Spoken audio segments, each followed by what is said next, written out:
and welcome to the Chile Today podcast. I'm Bethany Francis. And I'm Lenny Kluge. We're two immigrants living in Chile, bringing you information on news, cultural topics, travel, business, and more.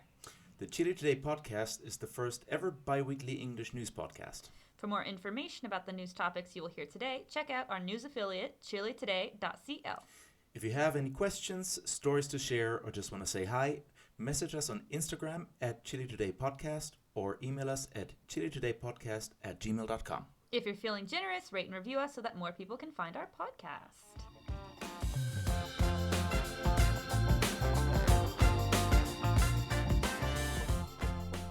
Yeah, I'm recording. Oh, cheerio. Oh, blimey. Blimey, cheerio. Hey. I'm so good at accents. Hi. Hi. How you doing? I'm doing fine. How you doing? That was the extent of that accent that I can do. Good. I'm doing good. Just working, looking at wedding venues. That's basically my life right now. What have you been up to these days? I'm about to become a train myself. I've been studying so many trains. So much trains in Hot. Chile, and this episode You've is been going doing to be trains about with people? trains. In case you haven't read the description. People with trains? No. Okay. I'm not. You're not It's even not. gonna It's not a piscad me? fetish. You're not gonna piss on me about the trains. Why? What do you mean? You don't know what a train is? If you don't know what a train is, I'm not gonna help you. I figure it out. have a vague suspicion, but no, I cannot say that I know for sure. Thank you very much. You're so innocent.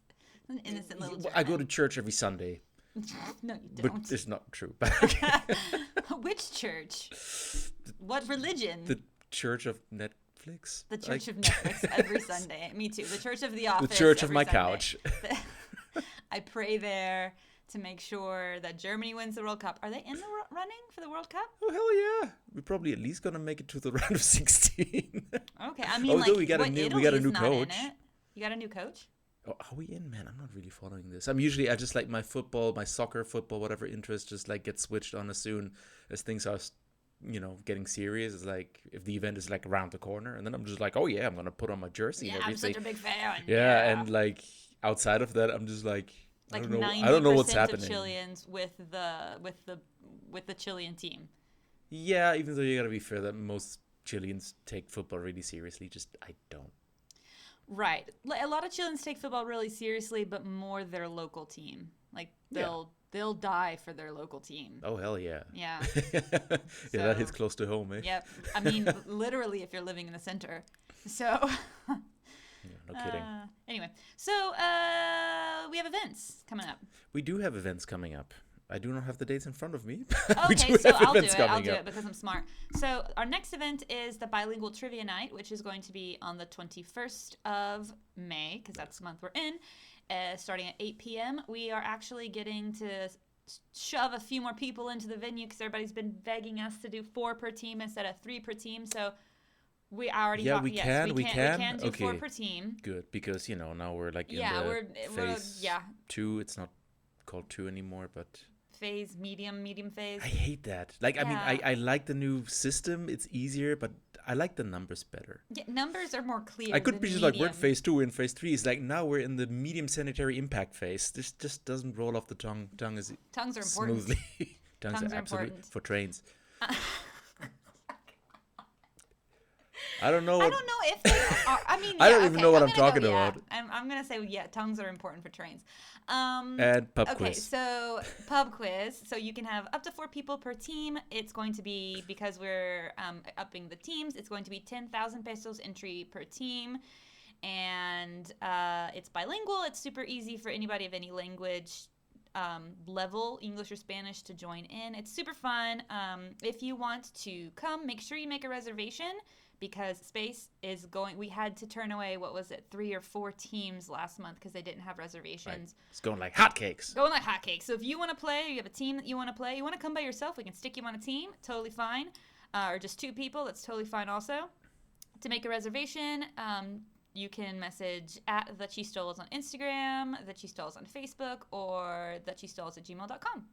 So I'm gonna put more info on our Instagram. Or whatever, you Yeah. know, whatever Whatever you find whatever us. floats your boat, babe. And it's 10,000 per team, not per player. Remind. 10,000 per team, which means so that's it's 4 2-5 people exactly per per person. player. But Doing if you some have math magic. if you have 2 people on your team, it's still 10,000. However, a lot of times you can find another team that only has 2 people. Then you can get together, fist bump, and split that 10,000 Dude, you want to yourself. have 4 people on your team, the more the merrier. The more the merrier. But if you're like, no, it's a date, I don't want anybody else on a team, well then, ma'am, you're gonna have to shell out that 10,000. So with love. Okay, so Lenny, what's the next event? Do you know, or am I gonna have to do it again? The next event is going to be our upcoming show. Well, speaking as the representative of the Chistolas here, the Chistolas show, the comedy show on May 28th. May 28th at Gran Refugio Bar. Gran Refugio, yes, we did a little switching up in the venues these days, which doesn't mean that we're going to abandon fillers, but, you know, just keeping it fresh, keeping you on your tippy toes. New. So we're going to be there on May 28th at Gran Refugio, which is in the center. I think the street is called Thomas Andrews, but just Google it, Gran Refugio. Yeah, it's sort of in between Metro Baquedano and Metro Parque Bustamante. Yeah, last time I went there, I got out Parque Bustamante. Yeah, I mean, you can get there either way. It's in Parque Bustamante. Like. Yeah, it's in the. I know it's in the park, but you can still walk there from Baquedano. Yeah. I'm saying, like, it's in Parque It's Bustamante. fine. They'll figure it out. They have the internet. Yeah, like the only important thing is like it's not the one in Barrio Italia, it's the one close to Parque Bustamante. So there, you want to go there. So Or is it the one in Bella Vista? is it the? It's No, not it's the. the- Don't throw it's- me off, Pinguino. What are you doing? Okay. So yeah, it's bilingual. People gonna do comedy there because that's It's usually what happens at funny. comedy shows. There's You no will reservations laugh. for it, so first come, first serve for best seating. That's We right. usually have enough seating, I think, but some people might have to stand, so make sure you come early, order your beer. It'll just be better that way. Yeah, and we've been starting to fill rooms again. So Super excited. Just Super saying. excited. want to have a good table? Grab a good table. Come early. Speaking of tables, speaking of events, remember that if you are a patron on Patreon, at all of those events, you get something special. So, for example, if you're a patron on Patreon for the pub quizzes, you get a discount. Basically, you'll get like one person, quote unquote, free, like 2,500 discount on the team, or a free beer at the horrible movie night, or you'll get a free entry at a comedy show, something like that. So make sure our Patreon basically pays for itself. You can get all that at the $5 level. You can also get lots of travel tips. So if you're traveling through Chile, maybe for a month, it'd be good for you to subscribe because we got great travel tips. Every month we're releasing them. We have the best brunch places. We got the best places to watch your international games. We're going to give you all sorts of tips every month. The $10 level, you get access to our Discord, which is just where a lot of people can come together, ask questions, talk about their experiences in Chile, talk directly to us live. So it's really good. And also special merch for the $10 level. So join our Patreon. That's patreon.com/thechilitoday podcast. And you get your info from us because we're two vets.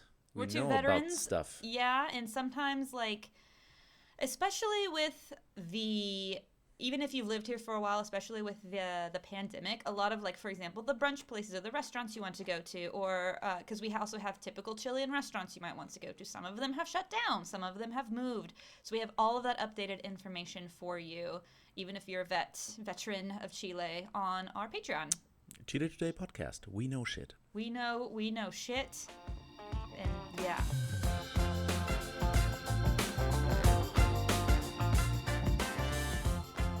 Give us our COVID news. Woo! COVID Lenny. news. All right. We're doomed. Numbers are going up again. Fun times, but not like nobody was expecting that. Not a lot, but I mean, it's the start of a new wave. We're so all right, guys. So it looks like we are in the beginning of the fifth wave of COVID because the next wave. The next wave, yeah, the fifth wave, right. So as of Wednesday, May 11th, there have been 3,048 new cases and a positivity rate of 6.07, which I think it's more than double than what we had last time we recorded. So yeah, unfortunately it's going up again, and it has been going up for the past 11 days actually. Now, Health Minister Begoña Yarza predicted cases to go up systematically in about 2 to 3 weeks, as we are currently at the start of a new wave. And this has been mostly attributed to the propagation of the BA2 subvariant of Omicron, which has been like in circulation since February. Now, I raised my eyebrows a little at that because in a way, like if this has been around since February, shouldn't the cases have gone up a little sooner then? Because like we have been on a downward trend until just, a couple of weeks ago. So, yeah. So another reason, and I think that's a little bit more credible, is that there has been kind of like a liberalization, as they put it, of the indoor mask wearing, because probably it's a side effect of dropping the mask mandate for outdoor spaces, which is what a lot of people predicted. They were just like, hey, if you drop the outdoor mask mandate, people are going to stop wearing them indoors. Right, because like technically they still have to wear them indoors, but then, people are going to be like, nah, I didn't even take my mask in the first place. And also the thing is like, for example, like if you are outside, you want to go into a restaurant, like put on your mask, go to inside a restaurant, sit down, take off your mask. So it's just like, really, for like these, 10 steps I have to put on my mask again, so people don't do that anymore. And then another thing is that summer is definitely over. It's getting colder. Actually, I think the campaign against the vaccination against the flu has begun. I think we talked about this last time. And so that's a good season for virus. The campaign against the vaccination against the flu is what you said, and like you saying against vaccination, I'm like, what? We're having anti-flu vaxxers now? What's going on? Yeah, sponsored by QAnon. Oh no. Okay, no, I didn't mean that, Yeah. So you know what I mean. You know me. So now, however, like we only have currently 167 patients in the ICU right now with COVID-related cases, which happens to be the lowest number since they started this whole thing in the start. Since they started to track the number in April 2020, which is good. But then again, I think you can also say like this usually comes with like a 2-week delay. So you're probably going to see cases going up again, but we got to keep an eye on that, because I think that's very critical, because what is going to happen in the next couple of weeks in terms of ICU occupation is going to determine a little bit the politics of going forward, because if they see that this is not going to be a big change, then they're going to be like, okay, you know what, then we're probably going to have to start living with this pandemic, and they're going to get a little bit more relaxed with the politics. That's my prediction. People are getting real comfortable with this pandemic, I got to tell you, because we were chatting the other day, and people are just like, I mean, okay, so for you U.S. listeners, it's a different world. So keep in perspective how comfortable we are getting, which is how you guys were at the beginning of the pandemic, right? So that's where we are now. People are like, like, oh man, I forgot my mask, like 4th vaccine, I'll get it eventually, But you got to get your 4th vaccine because mobility passes are going to expire. Mobility passes are absolutely going to expire on June 1st. June 1st. That's like yesterday, basically. Not yesterday for real, but like really, really soon. So, as Pinguino just told me, the mobility passes are going to expire on June 1st, or basically 6 months after you have gotten your first booster shot, which, not always applies. Like a lot of people should have gotten the booster shot by a second booster shot. Yeah, no, the first booster shot. Oh, your first booster shot. Exactly. So like most people should have gotten the second booster shot before June 1st, but for the people who got them later because of reasons, then they were like, okay, we're going to extend the grace period a little bit. And actually they incorporated a new little nifty function in this whole scanner. Now, if you get your mobility pass scanned at the restaurant, it's going to tell you, there's going to be a little pop-up alert that tells you, it's like, okay, you have so and so many days until you're eligible for your second booster shot. If it's like within the 14 days. I love the fact that our connets are now accessed to our mobility passes. I love that. It's so convenient. So glad we had that argument on air. So wait, what was that? What was this? Oh, get your 4th dose is what I'm trying to say. Get your 4th dose. People are getting real comfortable and they don't want to get their 4th dose, but I'm telling you, get it, please. Yeah, and things are, opinions are divided on whether it really works or not, or does it? We'll just get it. It's the thing is like, okay, the thing is like, okay, you're gonna have your mobility pass blocked if you don't get it, so just get it. And we all want to see Multiverse of Madness, so go get. Every single listener wants to see Multiverse of Madness. Obviously, I've already seen it, no spoilers, but it's good. That's all I'm gonna say. Right. And what I have a question about that I think our viewers / listeners, because we're not a visual media, would like to know is what happens with people who are not Chileans who come to visit Chile, because most countries do not have access to a 4th dose yet. And so you have to register your vaccines to come to Chile. But if you don't have access to a fourth vaccine, I mean, the U.S. isn't doing a fourth vaccine Okay, yet. here's what I know. What I know is that as of recently, you're no longer obligated to certify your vaccination status if you're a foreigner to Chile. But if you don't do that, which means it's no longer a requirement in order to enter the country. The thing is, like, without it, you won't get the mobility pass. You have to have the mobility pass, right? Big question is now, okay, what, according to Chilean interpretation, is vaccinated? Because, you know, it could be that, as you just said, like, you are in a country, you got your first shot, so to speak, like more than a year ago, and then maybe according to the politics of your own country, you're fully vaccinated. There's no access to more. But maybe not to. Yeah, that is actually, I don't know that. Because if you guys know that, please let us know. Because for me, it's very important because I'm getting married and I've been to several venues, and every venue I've been to for the wedding are like, everybody has to have a mobility pass. And I was like, okay, well, how does that go with other countries? They're like, they have to have a mobility pass, and international, like they have to have their vaccines registered in Chile to get in. They were like, this is very important. We have had to turn away moms, we've had to turn away cousins, we've had to turn, and they were like, when we have to, for a wedding. And so for me, as a gringa who's getting married in Chile, it's super important to me that, like, I'm on the right page of figuring out how my family gets the correct mobility pass. But again, in the United States, there is not a fourth dose. So how does that work? Right. Yeah. Maybe like at some point there's got to be stipulated like a time limit. Right. Like, most countries don't have a fourth dose. Yeah. So yeah, maybe not fourth dose, or maybe like it's some place in some, like, I don't know, law or regulation that says like, okay, you, according to the Chilean interpretation, you are vaccinated if your last shot has not been longer than so many months. You know what I'm saying? Yes, I literally was just like texting furiously my best friend in the U.S. because I realized she's planning on coming to visit in a month, and I was like, please tell me you have your third vaccine.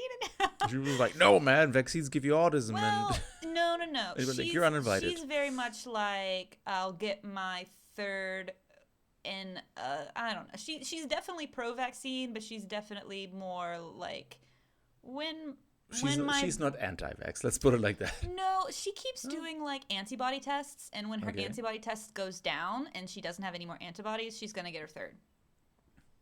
Okay, so she's like technical about it. Yes. So it's like, I get what you're saying. Like, I'm not gonna go through all that, but she's very much a person who's like my half and half. Like, I believe in science, but I also believe my body knows what it's doing. So I'll get my vaccine when... She's like, what? Half and half? Yeah. Like skimp Bethany, whole Bethany? What? Yeah, exactly. She only likes half of me. So anyway, so I was like, you have to make sure you get your third vaccine before you come. Definitely. Yeah, anything else you have? Yep, because the whole metropolitan region, I think, as we just mentioned, we're in medium sanitary impact phase. Mm-hmm. I would like to call it phase 2 or something. It's just like it doesn't. We're in the yellow. We're in the yellow phase. The yellow phase. That is good. We're phase. no longer in the green phase. We're in the yellow phase. Right. Which for you as an individual is really not much of a difference. We're not in a green go. We're in a yellow slow down. In a green go. Thank you. Nice. So for you as an individual, it's not going to be a lot of difference there, because you still don't have to wear your masks outside as long as you can guarantee a minimum space between which is like nobody's going to check that. I mean, do it, but nobody's going to check that. You will get judged. Like, if you don't have a mask visible at some point, even if it's not on your face, in the street, people will judge you. A lot of people still wear masks. I mentioned that before, and I'm mentioning it again. I'm still astounded, but yeah. And also, for example, because we live in a city, I've mentioned this before, people are constantly going into buildings and into elevators. Those places you have to wear masks. So it's almost like I literally said this last week. Or 2 weeks ago. I walked from 10 minutes or 15 minutes from my apartment to Pinguinos. Yeah. And like, it wasn't even worth taking off my mask, one, because it's freaking cold outside, and so it keeps my nose nice and toasty. And then I knew I had to walk from my apartment to his, and it wasn't even worth it taking it off and putting it back on. No, I get you. Plus, keeps my nose nice and toasty. But technically you don't have to wear a mask outside. Inside, of course, you do. What it does affect now, the yellow phase, is that there's going to be capacity restrictions for bars, restaurants, movies, whatever. Mm-hmm. Which means that if you have upcoming events, or basically, like your favorite place is not going to be as packed as anymore as it used to be, but you might not get in either. And also affects events, massive events like concerts. So only because 15,000 now. I think Concerts. it was 10, wasn't it? 15,000. Was it 15,000? Oh, yeah. maybe 10. Now I'm. Which now actually, I'm I have confused. a doubts. upcoming concert like that I want to go to that I got tickets to, and I was like, I don't know, I should check if I can still go, because I've heard that, for example, like concerts that were to take place at the Movie Star Arena, they had to like basically undo like 25% of the tickets because they have to comply now with the capacity regulations again. Which is, man, I wouldn't want to be in the shoes of the guy who's responsible for that at the event. As someone who's in charge of the pub quiz, production which is event. basically just as massive as whatever concert you're going to, Hello. it is a little confusing because we finally had plans, because I understand 4 people to a team is way more convenient than 3 people to a team, and I was like, finally, and then I had to contact the bar of the owner of the bar and be like, and he was like, I think it's fine. It's all right. He said, It's all right. It's all right. As long as you, I can't. I'm telling you, just accents, can't. I just can't. And so it's adjusting, being flexible, being all wibbly wobbly. Yeah. So, radio. Okay. Okay. Let's keep going. Sorry. Ba-doom. You got news for me. I got news. I got lots of interesting news. It's kind of all over the place. So let's start with the least interesting piece of news going to the most interesting piece of news. So the first thing is the Central Bank of Chile is currently evaluating trying to issue a digital currency. Oh boy. Yeah, okay. So It's the weird. Okay. right. I got thoughts, but yeah. I mean, I don't care. Not about your thoughts, but I just am like, okay. Thank you. I mean, I care about your thoughts. I just am like, okay, money, whatever. So Who needs they it, said the government is saying that there are benefits and challenges that this movement would apply, and it's not supposed to like replace any current currency. It's just sort of trying to kind of be with the times, as they say. They said it's driven by rapid technological progress and the incorporation of new instruments and players in the payment market. They've clarified that they will not be eliminating regular currency, as I said before, but this will be like a complementary payment method. Quote, satisfying people's demand for cash is and will continue to be a primary task of the bank, which is not altered by this process. On the other hand, the report on this highlighted that the issuance of this digital currency will allow benefits associated with digital transformation to be enhanced, but it has indicated that the final decision in this regard requires a deeper quote-unquote analysis regarding costs and benefits. So I wonder if that means like as far as keeping the value of the currency, as far as like it not being as volatile as the peso. I really don't know. Yeah, I don't know. Do you know? I don't know anything. Yeah, about... honestly, like I haven't like this is news to me too. I haven't read anything about it, but like the impression that I get here is just like the idea of putting this forward is basically convenience. Like, going with the times, as you said, like, make it fast, make it digital, make it electronic, make it instant. But don't we already basically have that? That's the thing. And that's the thing that I feel that a lot of, and look, I'm not a crypto expert myself by a long shot. I know a thing or two about crypto. I'm not an expert.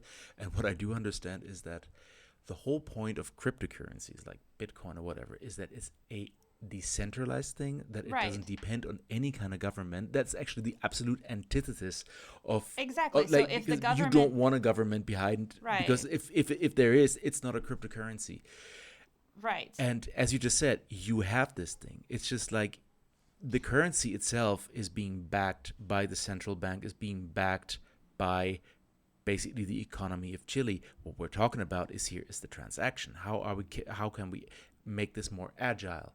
And that's just in terms of like, okay, how are we going to implement the front end here? Like maybe digital wallets, but we don't need a new currency for that. No. And we have digital wallets. Like they're not in their infancy. I wouldn't say that, but they're not nearly as like advanced as maybe Venmo or such. Yeah. But they're here and they're. I wish more people would use it. That's the thing, is they're here. If more people would use it, but what is it? I think like 20% of Chileans don't even use a bank at all. Right. So there's still a lot of then again, things. why would you need cryptocurrency. Right. If you're somebody who works in La get Vega, people more you bankified get first. right. So many independent workers get paid only in cash, and so if you're doing like it's not relevant to you at all. Anyway, they're saying they're still analyzing this. This kind of makes me think of like when governments like knock off the zeros from their Yeah. like right now our like Luca is 1,000 pesos. It just feels like, oh, we're just gonna knock off those zeros and it's going to go to 1 peso. Yeah, maybe it that's feels that. like it's one of those attempts to be like, Yeah. inflation's Actually, not you know so what? bad think I if wanna you read just up on knock this. off those zeros. I think I want to read up on this because this is interesting. I wouldn't really know why. I mean, it does make sense. Like El Salvador, for example, did this like a year ago. They introduced Bitcoin as a legal tender.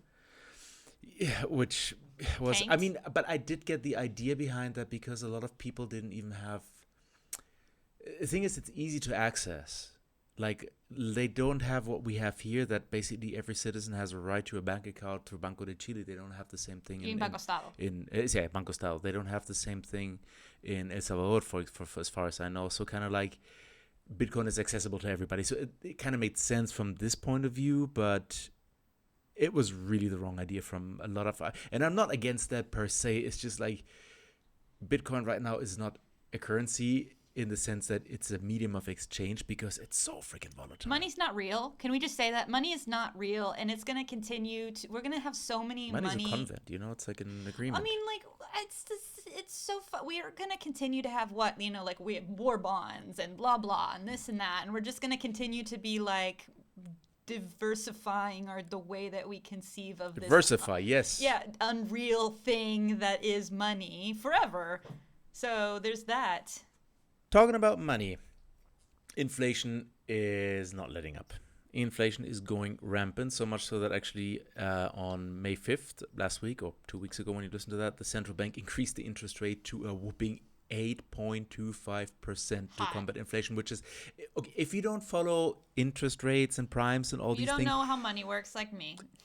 8.25 is That's a lot. It's a shitload. It's like, so every millennial knows this because every millennial has student loans. So trust me, I used to have student loans at an 8% interest rate. So girl, I got you. and that's just the prime. So like that's just like the base. So basically all the other credits, interest rates are going to be based on that. So now from an investor's perspective, and I think I already said that, like if you have money to invest, this is great news because if you compare that to the stock market in the long run gives you an average return of about 8%. So people are going to be like, well, why would I invest my money in something as, volatile as the stock market if I could just get a sure 8.25% with the central bank? Now, we don't know how long this is going to last, but, the whole point of this whole thing is to, calm down inflation a little bit. And I hope as a side effect is also going to push down the exchange rate with the dollar and the euro a little bit. So that's going to be the a dollar's little really high right now. Yeah, like the logic behind that is that basically foreign investors going to be like, oh, we want to invest in Chile, just put our bank on the money, put our money on the bank, Our bank on the money. and the money on my mind, yo. So put our money on the bank, and for that they need to buy in the Transitions are bank, hard under the for bank. non-native speakers. Right, it's been a long day. They put the money besides the bank and they want to earn interest. And for that, they need to buy Chilean pesos, which means the demand for Chilean pesos rises, which means the dollar or the euro should get cheaper to buy. So far, in theory, hasn't really happened yet. I'm crossing my fingers that it's going to happen because I got shit writing on that. So there, yeah. Same. So yeah, the same day that the central bank adjusted the interest rate, the National Statistics Institute, they published a graph that was showing that the purchasing power has dropped by 1.8% throughout the last month. Now that doesn't sound like a lot, but you have to consider that usually if you're an employee here, once a year you get an IPC adjustment, which means like an adjustment for inflation, and usually that makes up for it. No, but this time inflation has been just a lot bigger. Like this whole right. If you're like a contractual employee, if you Independent workers, which is 80% of the population, that doesn't have. Yeah, that doesn't have that. So right. So basically, what they're saying is that inflation has been like so far over 7%, close to 10%, and the adjustment for the IPC just didn't make up for it. So you had a real drop of purchasing power by 1.8%, which this one economist referred to as a historic drop in purchasing power. So that kind of piles on this whole inflation thing. So fun times ahead. So probably things gonna be coming around the pike as far as things. So Chile has actually filed a claim at FIFA aiming for Ecuador's spot at the World Cup. So this was last week. The Football Federation of Chile released a statement regarding the submission of its complaint against a player named Byron David Castillo Segura. The Federation said in its report that the cause of this complaint was due to the use of a false birth certificate, a false declaration Obama. of age, and false nationality on the part of Byron Segura, or Byron Castillo, whatever. So the Federation insists that the substantial amount of evidence has been collected that shows that Castillo was born in Colombia and is 3 years older than listed in his official paperwork. Scandalous. So according to FIFA's policy, matches played by ineligible players must be overturned as a 3-0 loss. Wow. Yeah. So FIFA confirmed the receipt of the complaint, but issued no comments or statements about it. If FIFA approves a decision to award a forfeit loss to all matches played by Castillo, Chile would advance to the World Cup from the South American qualifying group. That's insane. Like, that's big. Yeah. So currently the nation is in 7th place, so we're in 7th place. There's no way we're in this current position able to get into the World Cup, but we're 7 points behind Ecuador. So, quote, the practice of serious and conscious irregularities in the registration of players cannot be accepted, especially when we are talking about the world competition, said the Chilean Football Federation. In its statement, the Chilean Federation claimed that the Ecuadorian Football Federation was aware of the irregularities in Castillo's documents and emphasized that a blind eye cannot be turned to the amount of evidence presented in the case and the importance of fair play on and off the field. This is not the first time that Chile has been involved in complaints from ineligible players from other nations. In 2018 qualification for the FIFA World Cup, Chile filed a I've heard this complaint before. which resulted in Bolivia having to forfeit 2 games due to the submissions of ineligible players on its roster. This is, this has happened in Argentina Like, too. Chile is like your obnoxious neighbor who complains about everything. He's As like, I'm someone- gonna call the cops. As someone whose the majority of her friends are lawyers, I can confirm that. As similar circumstances presented themselves 4 years later, Chile waits any response from FIFA, hoping to keep the World Cup dreams alive. So wouldn't that be insane if we were just like, we're in the World Cup for legal things? I don't remember who made that comment, but I just read about this like yesterday. Somebody was just like, dude, we brought over an Englishman who doesn't even speak Spanish.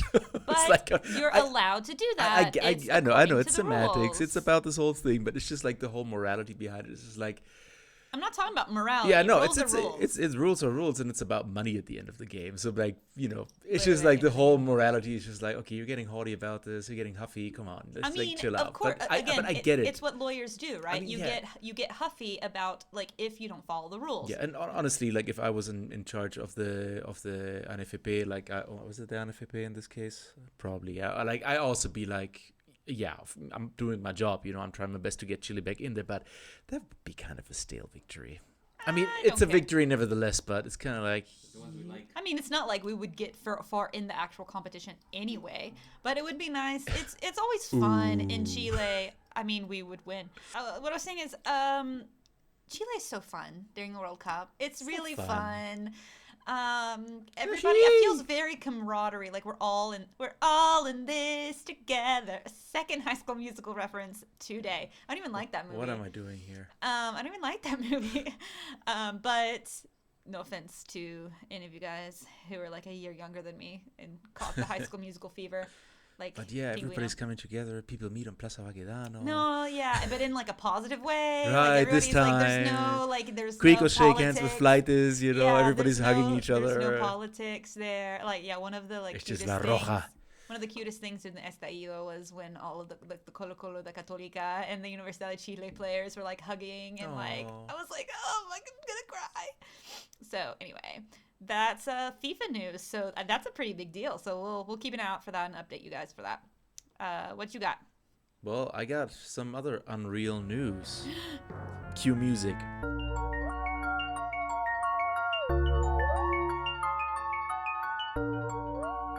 Thank you, Pinguino. So happened. Turns out that somebody filed basically the Chilean equivalent of a freedom of information request to get access to a possible UFO sightings from the National Intelligence Agency, and they denied his claim. So That that person, so the National Intelligence Agency is kind of like, I would say, like CIA, FBI, like a mix of both, because like domestic or whatever. It's like, Right. yeah. So, well, the name says it all. There you go. So the person then teamed up with the Transparency Council and appealed, but the Court of Appeals upheld the ruling, saying that those documents might contain state secrets and that this would put the National Intelligence Agency's mission to protect national sovereignty, state security, and national defense at risk. means probably the Chilean government was doing Ah. something illegal that they shouldn't have been doing with some plane. As a And- famous Chilean would say, sospechosa la wea. Sospechosa la wea. No, I'm sure literally it was some Chilean plane that shouldn't have been somewhere, and they were like, we were spying on Bolivia. Well, that's what they No. want you to think. Or it was aliens. There It's you go. absolutely aliens. It's It's that is definitely the more aliens. rational thought here. Yes. Aliens. Aliens. There you go. Okay, well, That's I have. it. Want to believe. I, you know what? Hey, I don't care. Like it. I'm not a skeptic. I'm not. Area I'm not a, 51, I wouldn't man. say I'm a Todo skeptic. rato. I'm just like I haven't seen evidence yet to like make me be like, yeah, okay. But if like there was evidence, I'd be like, yeah, that tracks. Aliens. I mean, why not? Yeah, I mean, why okay, not? deviating a bit.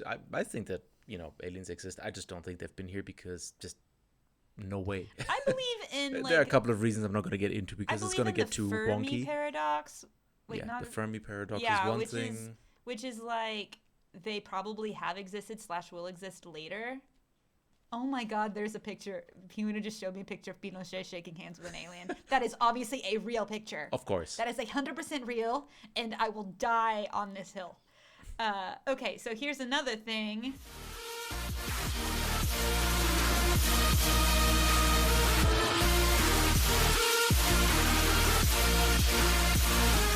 Dino news, you know that we are so. If that's the sound the dinosaurs made, I'm not even sure. Yeah.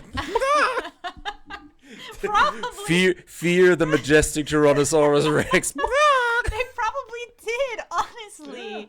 Okay, so in Patagonia, an intact pregnant ichthyosaur, it's spelled ICHTHYOSAUR,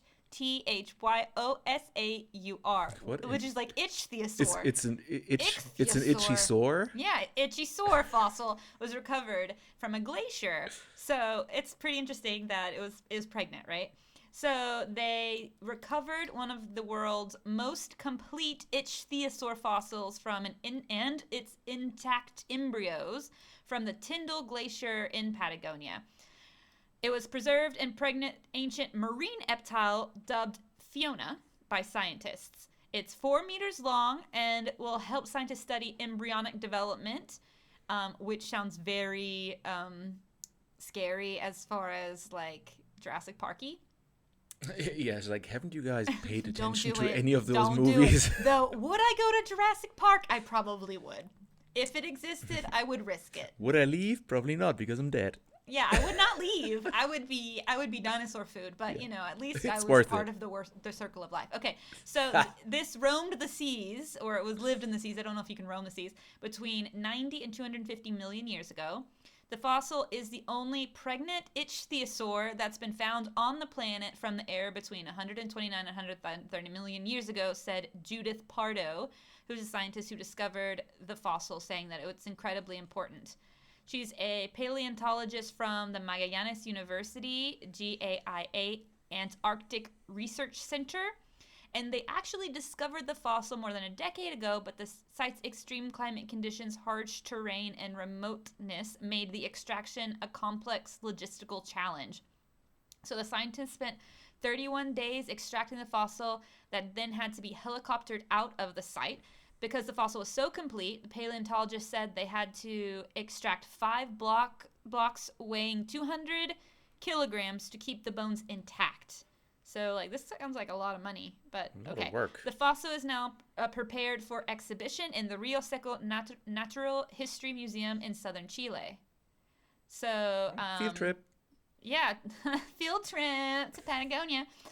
Pardo and the scientists also discovered 23 ichthyosaur specimens during the same campaign, bringing the total up to under 100 found in the Tyndall Glacier and making the region one of the most abundant and well-preserved ichthyosaur sites on the planet, which makes me feel like, did they just freeze there? Like, Ice Age, like Iceman, like just Like froze squirrel. them all there, right? You know, it just feels like they were just like chilling out, swimming, doing their thing, and all of a sudden they're like, aliens froze them.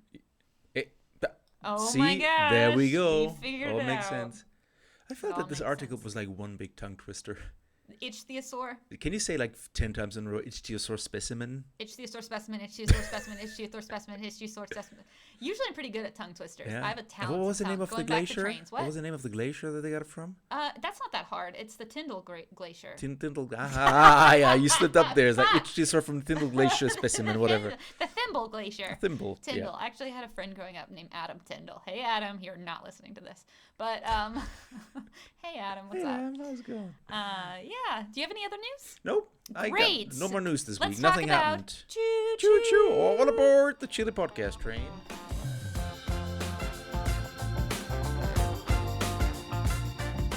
Okay. Trains. Planes, trains, and automobiles, but really just trains. We're talking about trains. Trains. Choo choo, motherfucker. I mean, choo choo. Choo choo, motherfucker. Okay, All aboard. So I'm going to talk more about the history of trains in Chile, and did not realize how much I was biting off. I don't think Lenny nor I thought about like how unwieldy this was going to be. Oh, good lord. I mean, I told you this like off air. Like, I literally spent like 3 days researching this. It's one of these topics that turned out to be a lot more interesting than I thought it was going to be. Well, I mean, Chile literally looks like a train.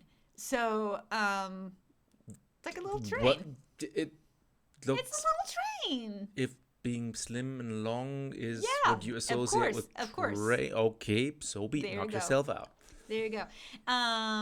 So trains are very old in Chile. Trains, which makes sense, right? Because we've talked about this before. Chile is so long; it's really important to figure out how to connect these. Trains were the first indigenous people in Chile. So old. They weren't, but okay. Also, The trains are not Mapuche are people. just trying to make you believe that the they trains are. are not It's people. actually trains. Okay, so here's the thing. The reason we decided to talk about trains is because they're very relevant to what's going on right now. The Portuguese government wants to create a new train. And with all of the protests with the truck drivers and how the truck drivers are very directly involved in some of the reasons we don't have trains or their influence over trains, it's really important. So if you're here because you like trains, awesome. If you're because you really want to... What are you doing? Oh, you mean here at the podcast? Yeah. Oh, I thought you were like here in Chile. You're here in Chile because you like train. You've come to the wrong no. country, buddy. There's a train prejudice in this country. People don't want trains. They're associated with communism. It's a thing, like for real. Okay, so trains. The history of the railway in Chile is gone through many periods of both like boom and decline. Bust. Boom and bust. Yeah, I guess you could say that sounds better. So it began in the 19th century in 1848 with the first plans to construct the Caldera Copiapó Railway, the first railway that was in the northern zone. Which gave way to different railways within the infrastructure of Chile following these decades. This managed to unite the north from the city of Antofagasta and Arica to Bolivia and Peru, or which was Bolivia and Peru at the time, which is going to be something we talk about as well because those parts are now Chile. So it also connected Pisagua and and Puerto Montt, including some of the southern zones of Chile. There's what you got to know here is there were 5 billion, no, not that many, but so many different trains operating in Chile doing different things at various points in history. So many attempts at creating trains, both privatized trains and public trains, going all sorts of places for all different reasons. And that's the end of our podcast. No, I'm just kidding. Good night, everybody. Okay, so Chilean trains have both been, like I said, privately owned and state-owned. So usually when they're privately owned, they were for the transportation of natural resources for the mines and sawmills. State-owned, which have been in Chile since 1994, actually, was the first state-owned train, which was like really late. Yeah. What I've read, just a little parenthesis, what I've read is that the train development has been kind of like separate in the north and in the south. And in the north for like mining reasons, of course. In Right. the south because they're like there's lumber and agriculture. Exactly. And they said that like in the basically the development of the train infrastructure in the south was a lot more pushed by public funds, and in the north a lot more private funds. So I thought that was like an interesting dichotomy Which there. is really interesting considering where a lot of the protests right now for truckers is also taking place in the South. Yeah, because there's also a lot more going on in the south than in the north. Is just sorry, Well, but there's- it's I mean, just sand. It's just sand and miners. I'm sorry. If It's just sand and miners and immigrants, unfortunately. That sounds so bad. I'm not trying to be mean to the immigrants, but that's like true. that came out. That came out sounds really wrong. bad. That came Okay, out so wrong. anyway, the state railways, which again was started in '94, was called the Empresa de los Ferrocarriles del Estado, or EFE, which is much easier. EFE. So at its peak, the national rail system had 7,658 kilometers of track. Yeah. And by when I say national railway system, I don't mean the state-owned. I mean just the system that existed in Right, the country. like I just wanted on to a make national that clear. scale. On a national scale.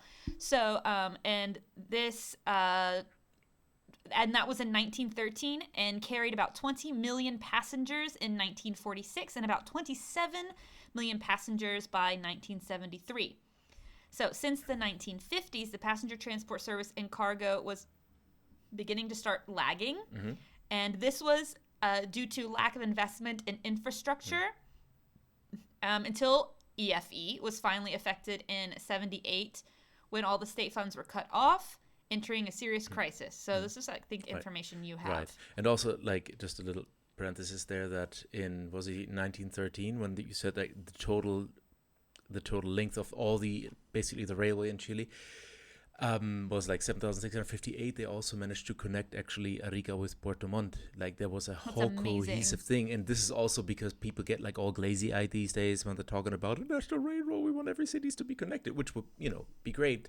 It's all kind of challenges to be met to make this happen, but we're gonna get into that a little later. Right, exactly. Even the railways that existed back then, just so many challenges because of, I mean, if you think about it, we're a very long country. We have really weird terrain. We have a very big, we go all the way from the desert to the glaciers, right? So there's just so many, we have mountains. Even if you're driving from Santiago to Viña, you're literally driving through mountains. Yep. Like there's giant holes called tunnels. I mean, that you're driving through, and that's just a big hole in the mountain that they decided. Tunnel. That's a great name. Did you just come up with that? I did. I invented the word creative. tunnel. And it also exists in Spanish. Túnel. You're welcome. Oh god. Okay, so I mean so like imagine without giant drill technology, what a train would have to do, right? Okay, so since the 1990s, with the return of democracy, so I've now, like, you have information a little bit on the dictatorship, which I think we should get into, because I was just talking about 1978. So do you have information on the dictatorship? Yeah. Okay, let's jump in here. Yeah, I can pick it up. So what happened prior to Pinochet's coup in 1972, and I'm going to keep it, like, pretty simplified. I guess there's a lot more nuance to it, but basically what happened is he kind of like chummied up, he cozied up to the truck drivers union as such. I don't want to say the union, but the truck drivers per se. And the important thing to remember here, as we've mentioned in previous episodes, the truck drivers have always sort of been very right-leaning, and one of the reasons for a lot of discontent with the Salvadorian government was their power to cut off supply chains to the main cities, which made shortages exist / become worse. And this is exactly what they did in 1972. They staged a strike and basically cut off a lot of Chilean towns off from the national supply chain, which, of course, Pinochet kind of spun the way that politically that would benefit him the most, basically blaming the Allende government for this whole thing. And look at all the stuff you don't have because of Allende, because of communism, and it's like And this basically, people say this kind of like paved the way for his coup in 1973, and then in 1978, already under the Pinochet regime, he was handsomely rewarding basically the truckers by Gross. giving them hefty tax breaks, Yep. which they are still benefiting Yeah, from they're still benefiting today. from those tax breaks. Yeah, they still do that. So, and And as the it state happens, funds were cut off from the railway the systems. state That's funds were cut off. from the rail systems. The then director of the FAA, Alfredo Rojas Castañeda, he was arrested and never been found till today. And then the company was basically and literally dismantled. Like I've read there were wagons. They were like, oh, it's got nice wood. We could use this for something else. We're like taking these things apart. Literally dismantled. Yeah. At first they just cut the funds and they were like, screw it. They just started to dismantle like a lot of the infrastructure of the trains and just left it there to just languish. Yeah. And the rest was just like pawned off to the private sector. And there Yeah. you go.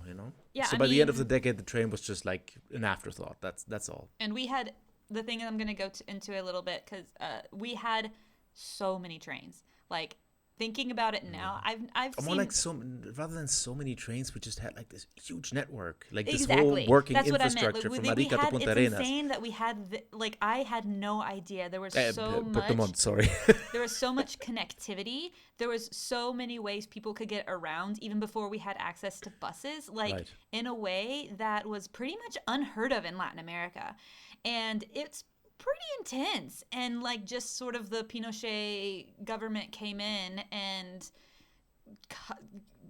I mean, not just the Pinochet No. dictatorship. Yeah. There was a lot of other factors. There are other factors, like for example, the was it nitrate mining that basically Yeah, ran dry exactly. because of the invention of the synthetic nitrate. You're welcome. I know it was the Germans. I'm actually going to talk about that. Oh, I'm sorry. No, don't worry. Like that has to do with some stuff. So I'm gonna talk about that too. Yes. Now I'm Okay. lost. Now I'm lost in my notes because I'm gonna jump forward. Oh, okay. So this is what Lenny is going to be talking about. So we haven't really seen a lot of trains since the 1990s. And we're going to talk about why it is important and why the Boric government is pushing for more trains, which some of it has to do with supplies. Some of it has to do with just getting because we have such a dense population in certain places, there is a big need for public transportation. And you're going to go more into that. No, you could make that argument, yeah. So, blah, blah, blah. There are many trains, as we said. I'm just going to talk about some trains of note. Right? Trains of note. Trains of notes. Cue the classical music. The trains of notes. Trains of note. Okay, so anyway, trains of note. So it was the Ferrocarril Transandino, so the Trans-Andean Railway. The Trans-Andean Railway connected to Mendoza, which is really cool. It linked Los Andes with Mendoza. Its layout began in the Chilean city of Los Andes and went up through the Aconcagua River to Las Cuevas. Mendoza. Oh, no. Where there was a tunnel that crossed into Argentina. Then it continued along the Las Cuevas and Mendoza River. It was inaugurated in 1910 and ended its operation in 1984, and currently most sections they're not maintained, so they're covered in snow and soil erosion. But how cool would that have been to be able to take a train to frickin' Mendoza? So that one's a big train that a lot of us wish existed. Big old train. Then there's also the train Salitero de Iquique, and this was built shortly before the Pacific War, that in the territories that were still at the time Peruvian, and its builders were Ramon Montero y Hermanos, so that was the name of the company. It was obtained from the state of Peru on the 11th of July, 1868, which was a concession to build the railroad from Iquique to La Noria saltpeter fields, or nitrate, what is it? Saltpeter. Saltpeter? But it's all called something else, too. Yeah, nitrate. Yeah. Nitrate, yeah, which was the reason, actually, for the Pacific War, is Chile wanted that saltpeter, which is literally useless now. Yeah, Thank you, and then Germany. the Germans were just like, hey, we got a new thing. And Yeah, was we like, invented a what thing the you just had a war for. So, what was it? It was like a type of ammunition, right? It's used to make gunpowder. Yeah, okay. It was used to make gunpowder. So we fought a whole war for that, and I mean, we did get parts of Argentina and Bolivia, and got to make. Yes, we did. Oh, not Argentina. Sorry, not Argentina, Bolivia and Peru. Yeah, Not yet, anyway. not yet. Argentina took the Patagonia. Yeah. Yeah. So then, in May 1869, the 18th to be exact, the government was authorized to build a line from piss water, to Negreiros. Hold on, in Pisau is where they make Pisau? crystal beer? Womp womp. Bam. Bomp bomp. Cristal's the worst beer. My first beer in Chile was a Cristal, but I think they were just like, welcome to Chile. Super typical Chilean thing. Grande, único, nuestro. Yep. They put like a terremoto in one of my hands and a Cristal in the other, and I just got back from the airport, and I was like, what's going on? It was, Man, to be fair, that's a hot welcome. to be fair, it was a World Cup day, the day I arrived. Oh, boy, yeah. So, okay, so anyway. Fun times. So, what was it saying? October 26, 1871, they were granted concessions to build the railroad that would connect Pisagua to that other city, Negreiros. So in 1873, this road was built, and it was transferred to the National Company of Ferrocarriles of Peru, which was later the Nitrate Railroad Company Limited, because Peru was no longer allowed to have that when Chile won the war. So, given the uncertainty that Chile would even recognize the concessions granted by Peru, Peru sold the majority of the shares to Chile for a very, very low price. So Chile got to grab that up, which is very typical of Chile during these times with Peru and Bolivia. So the difficulties my computer just decided to do something that was weird. Okay, so some of the difficulties with this particular railway and its construction was there was a difficult ascent from sea level to a height close to 1,000 meters, because again, we're talking mountains, we're talking going from desert to temperate zone, all of these kinds of situations. So they sort of stopped the nitrate railroad, reinstated the nitrate railroad, of course, nitrate railroad because it was transporting nitrate. And then in 1936, they just sort of were like, fuck it. In nitrate 36? In nitrate 36, they just sort of said, fuck it. And they were trying to do like small operations, but it has completely ceased to have interest in the state about 1950, where it ceased complete exploitation of nitrate, and so it was sort of useless because, again, Germany sort of fucked us over there. And you're welcome. Then it sort of like died. So there's that railroad died. So bye railroad, another one. So the railroad of the North, no longer there. Railroad of the North. the North remembers. So nitrate is coming. There's the next railroad of note, which is called the Red Norte. So this one extended from the extreme north of Chile, where Arica-La Paz Railway is located now, to the north of La Calera station in the Valparaiso region. So like extreme north all the way to Valparaiso. Yeah. And this ceased to function in 1975 because it was considered non-profitable or too low profitability. So it was sort of like they tried to do it, but railroads, basically a big theme here is railroads take a lot of mantención, like maintenance. Yeah. And that's one of the big problems there, yeah. Yeah, and so because it wasn't quote-unquote profitable, it was really easy for them to just like go into like a state of disrepair or like go too far gone. And so like going back to the dictatorship, it was very easy for Pinochet to be like, yeah, like fuck the railroads, we got the truckers basically helped me get my position, let's just give them this power, to this day that they're using against any sort of government that they, or any sort of decision really, because they still protested position. Because we have no alternative. So more important trains of note that I'm not going to go all the way into is the Ramal Talca, the train from Tocapillo to Altoco, the train from Ancún to Castro. There are so many. And they've done so many things for us. So I love you, trains. So many trainy things. I did want to mention the tragedy of the Alpatacal train. Okay, I haven't read about that. Yeah, it's a. Did you ask me? Have No, I no, read about I it? have not. Oh, I did I not was like, read have you about read that. about I'm it? sorry. I'm no. like, yeah, I did. Yeah, I'm I did. about I'm to doing a talk about podcast this. about it.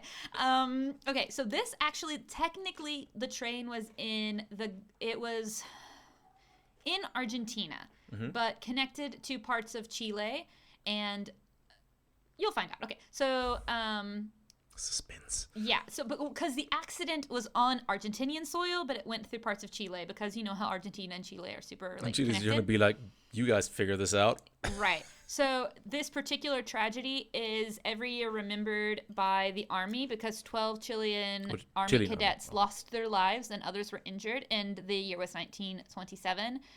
And the government of Argentina, what would you? No, I've never heard about this. The government of commemorative Argentina day. extended an invitation for a delegation from the military school of Chile to participate, along with other countries such as Uruguay, Paraguay, and Brazil, in ceremonies to celebrate the independence of Argentina and the centenary. I don't know if that's a weird translation or if it's a military word. I don't know. Yeah, the 100-year anniversary. No. 100-year anniversary? What do you mean? It says centenary, not centennial. Ah. The centennial is a word in English. I think it's a bad translation. Yeah, because in Spanish it's centenario. Yeah. So it's probably. Oh, maybe. Oh, anyway, so it was General Bartolome Mitre, which would be on July 9th in Buenos Aires. So the two companies of Chilean cadets, so ages ranging between 12 and 15. What? These were cadets in the Kids. military. They were children, like small children, could not even get their driver's license in the U.S., and they were already in the Chilean military. So what year was Child that? soldiers. Chile had child soldiers. So what year was that? This is 1927. Man. So they so this was July 6th. They went to Los Andes again because Los Andes actually crosses into Argentina, where they later boarded the Transandino Railroad, which I talked about earlier, which is the one that crosses into Mendoza, to cross the mountain range in the middle of a winter storm. The crossing was made without major setbacks to Mendoza, where they got off the train, and they continued their journey. They got onto a different train from Mendoza to Buenos Aires. So they had a train from Mendoza to Buenos Aires, which also sounds pretty awesome. Yeah. I don't know if that still exists. I doubt it. No, So train infrastructure all throughout Latin America is pretty bad, as far as I've read. right. Actually, Chile in I mean, comparison is quite good. Most America, yes. Yeah. Like Europe is ballin' awesome on trains, Yeah. and the U.S. and Japan. the rest of America is like, what are trains? Pay a lot of money to hurt the atmosphere and fly, you assholes. So, or no. So they arrived at the station of Alpatacal in the early morning of July 7th, and while the soldiers were sleeping, the convoy that was traveling at full speed collided head-on with another that was waiting to cross. Oh, shit. Yeah. As a result, the two trains derailed, starting a fire that trapped the wounded who were trapped inside. It's very graphic words I'm not going to say.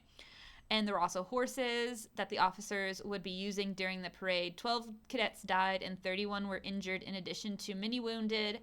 The thing is it did not specify the death rate among the railway personnel. They didn't count them, Because which they is don't super count. fucked up. That's super fucked up. It's like the cadets died, and then various people that worked on the Collateral railway. damage. And it's like, oh my god, fuck you. Okay, so it said even 2 years later, 2 other soldiers died as direct consequences of the accident. So I guess injuries. So, despite the tragedy and due to a decision of the newly elected president Carlos Ibáñez del Campo, the rest were the soldiers who were unarmed. They continued to Buenos Aires. Like, they didn't go back home. They went to Buenos Aires and went to the parade as planned. Yep, shit happens. Yeah, they were like, Moving and go. on. Yeah, it's still military. Ha. So there was actually a statue erected in honor of the dead. However, when the small city that it was erected in completely shut down because the main principal use of the city there was to maintain the railway. And when it shut down, the monument was destroyed by criminals, apparently, who were arrested, but they never replaced the monument. Can you spell irony? Okay. So that was just really sad. And I just thought it was of mention that... and also, it was Argentina's fault, not ours. Also, man, I really want to ride the railway from Los Andes to Mendoza. That's all I Oh, wanna say. don't. They crash. It wasn't that railway. They changed railways. It was the okay. one that was going to Buenos Aires. So, okay. And then there's this is technically a bridge that has to do with railways that I think is bridge? important. I want to mention it because it's kind of cool. Yeah. So this is called the Mayeco, The viaduct. Yeah. the what's it called? It says the viaducto. Viaducto, yeah. The viaduct? What? Yeah, okay. So, Valedictorian? the valedictorian. So at the time, President Jose Manuel Balmaceda Fernandez in 1890, Balmaceda, in 1890 said all of Chile's economic problems could be solved by the construction of new railways. So he said in 1890.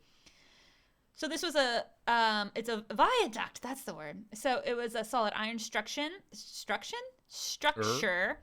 And it stands over a ravine, and it's actually, to this day, very important. And it was one of the biggest advances for the Central Railway in the Araucanía, which, again, very relevant because the Araucanía is the place where a lot of truckers are having control of a lot of the transportation. It was said that it is not only a technological feat, but also the materialization of a dream of statesmen of temperament and decision of steel. Here, here. Here, says Jose Manuel Balmaceda Fernandez. Escucha.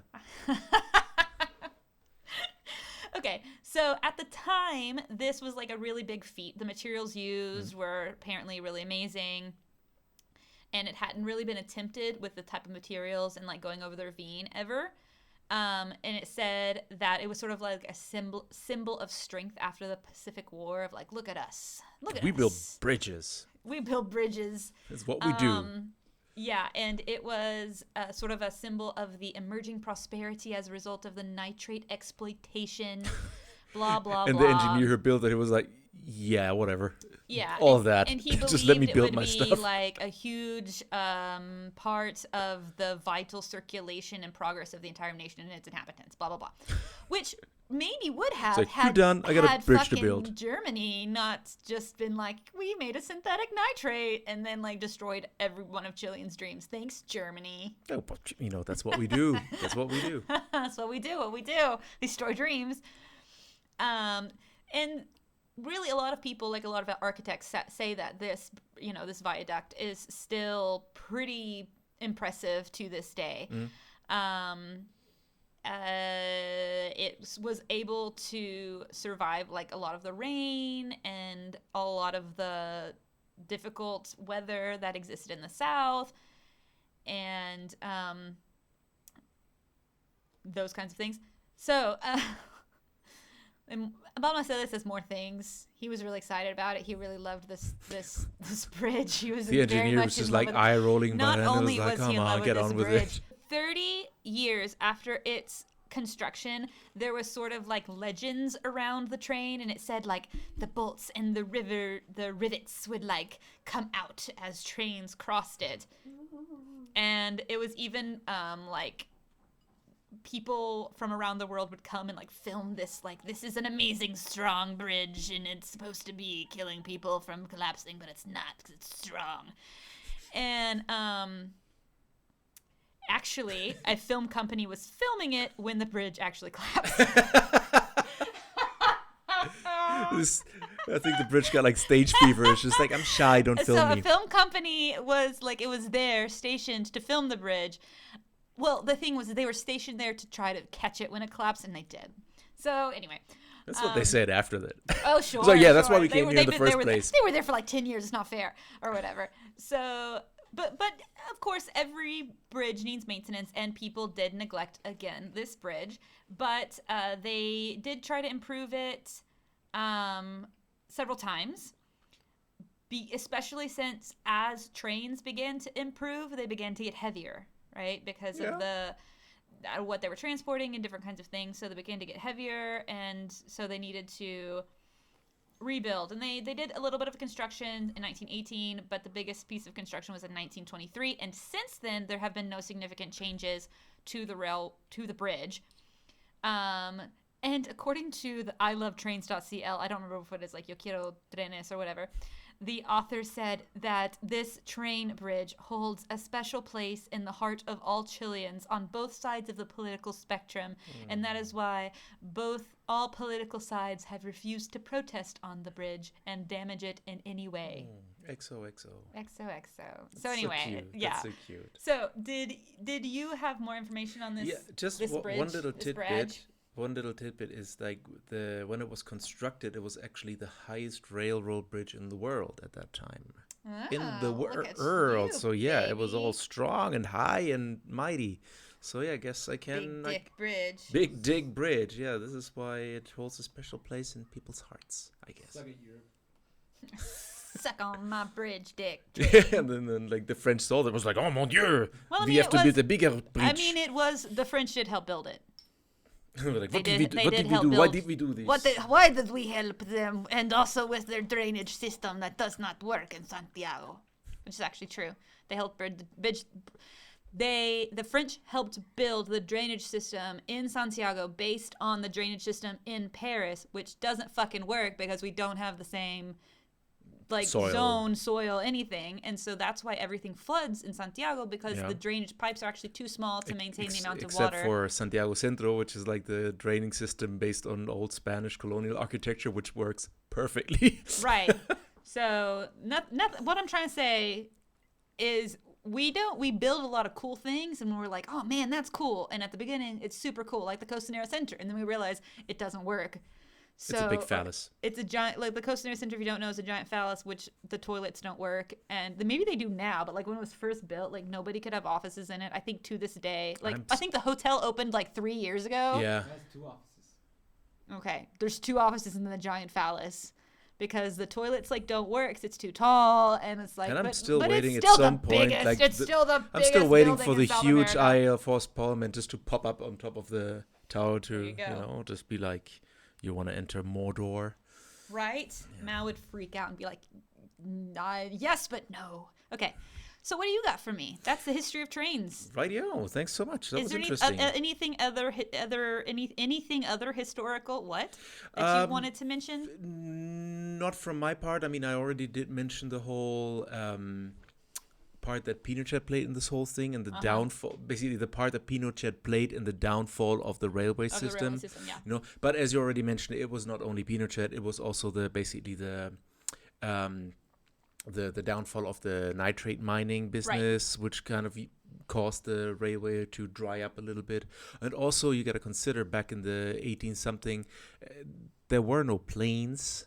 Right. There were no long... Mobilization wasn't as important, right? Exactly. Like now, because of the types of jobs people have and the way that we are connected in the world, mobilization is very important, especially the concentration of the amount of people that we have in Chile wasn't as big back then. And if you're talking about like the early 1900s, late 1800s, people were just like, okay, how do I get from Santiago to Puerto Montt? Either by train or by mule. So let me see. And now they got like, okay, I got a car, I could take a bus, I take a train. No, train doesn't even go there. Planes, plane, trains, automobiles. Planes, trains, and automobiles. So yeah, that's also a big part of why it was really hard to maintain the railroad network in this country. So yeah. Let me give you a quick overview of the current situation right now. The current situation, because in a way, okay, I've been living here for like 15, 16 years, and honestly, like, I didn't even know.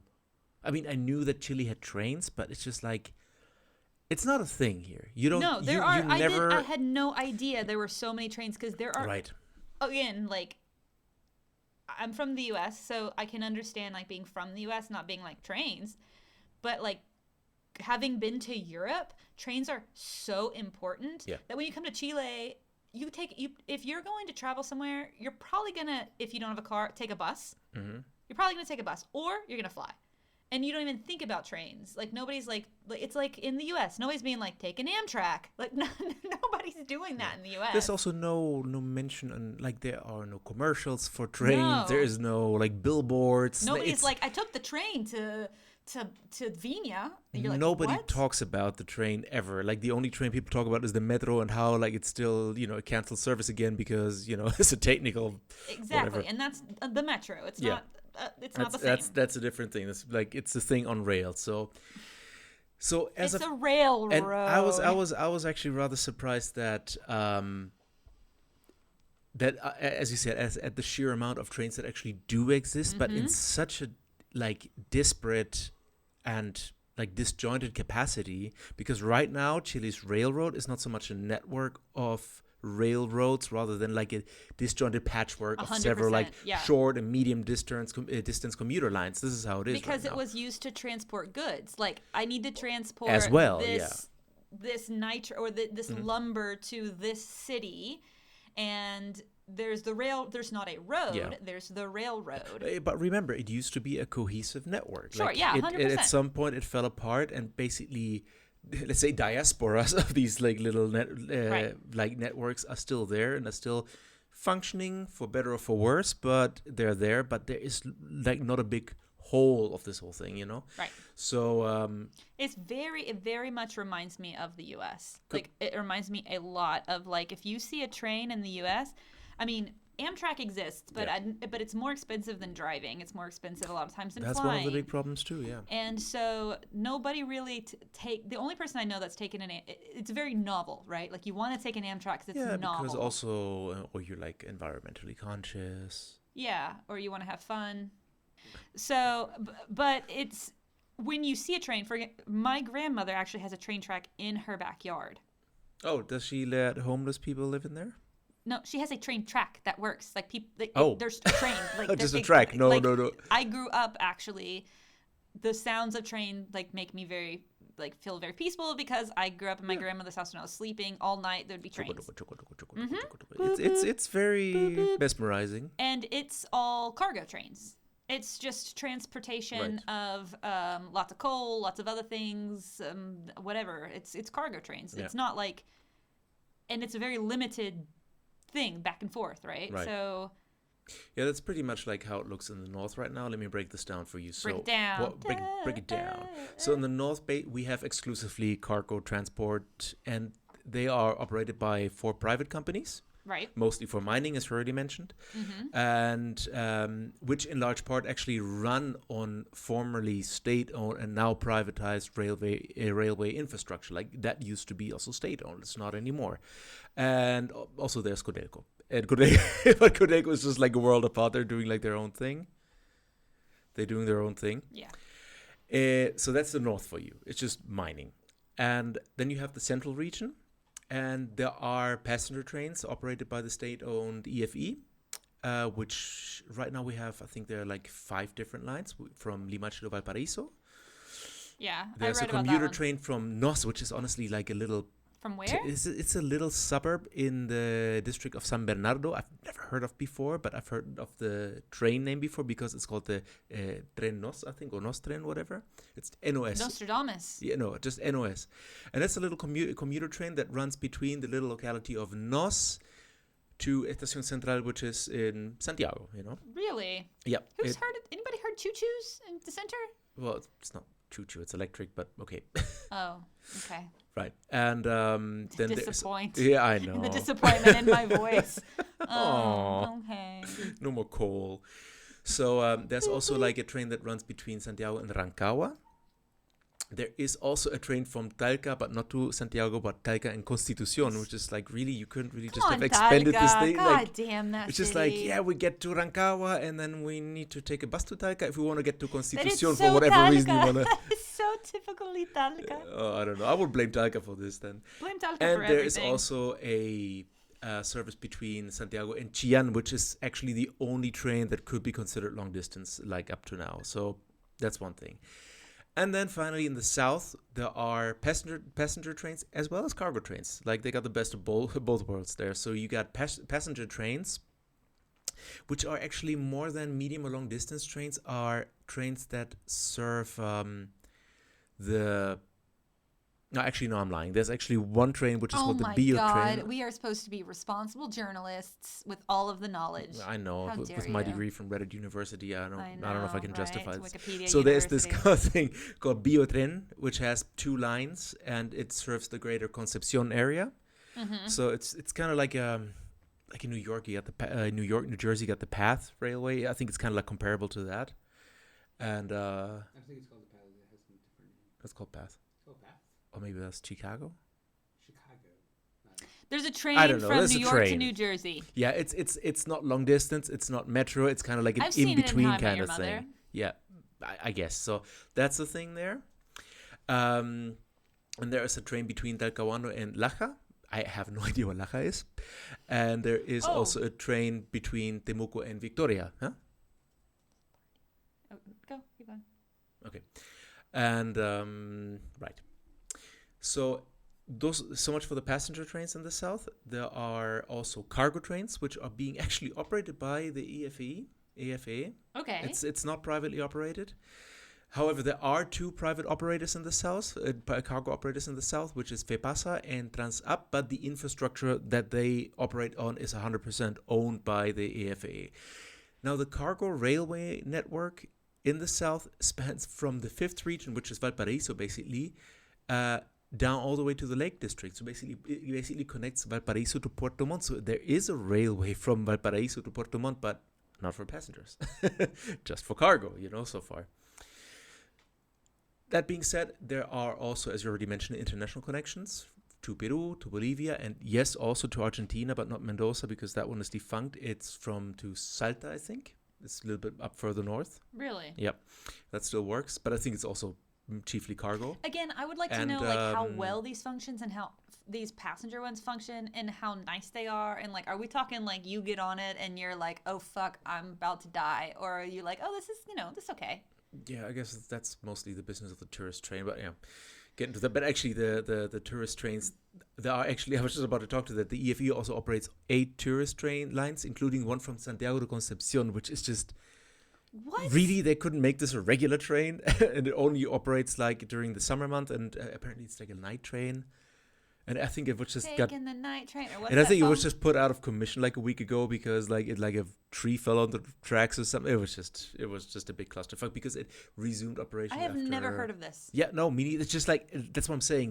Doing this research, I'm just really, I have Who's no been idea. taking the passenger The trains only from train that- Santiago de Concepcion? The only train that I've taken here, Body Chaz.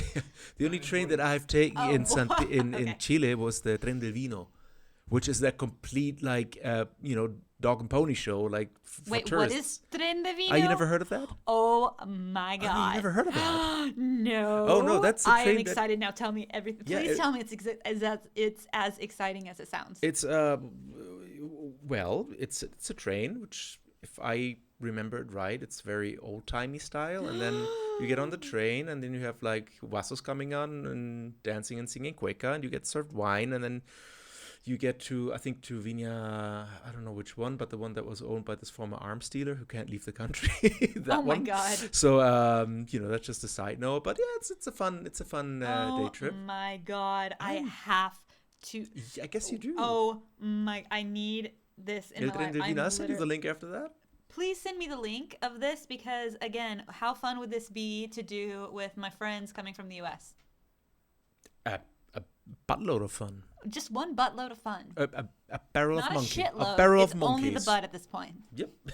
I So, think I'm funny. Now, sounds pretty good, right? It's very much disjointed, but you it got sounds trains shitty, running but here okay. and here and there, and Except for the Vino train. That Huh? one I want to go on. right. But we go okay, more trains than we thought. So, how does the situation look right now? Now, in 2016, the EFAE were very confident. They were we're going to increase the transported cargo to a total of 20%, which is actually pretty low to begin with, but they were we're going to increase this to a total of 20% by 2020. Well, guess what? By 2018, only 10% of all cargo was transported by train. In 2020, it went down to 5%. So, fail. You Yep. failed.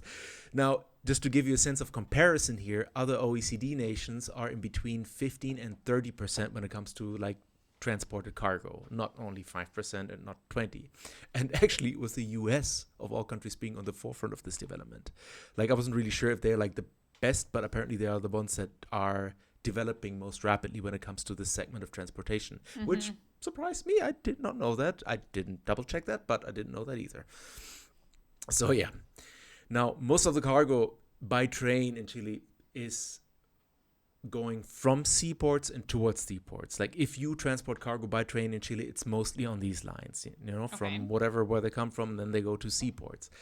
Now, however, this is only a third of the total cargo transported to and from seaports. So, like, even if most of the cargo that goes by train is transported to this, most of the cargo that the trains ship is going to the seaports. Basically, all of the cargo that is going to the of all the cargo that is going towards the seaport. I'm trying to make a point here.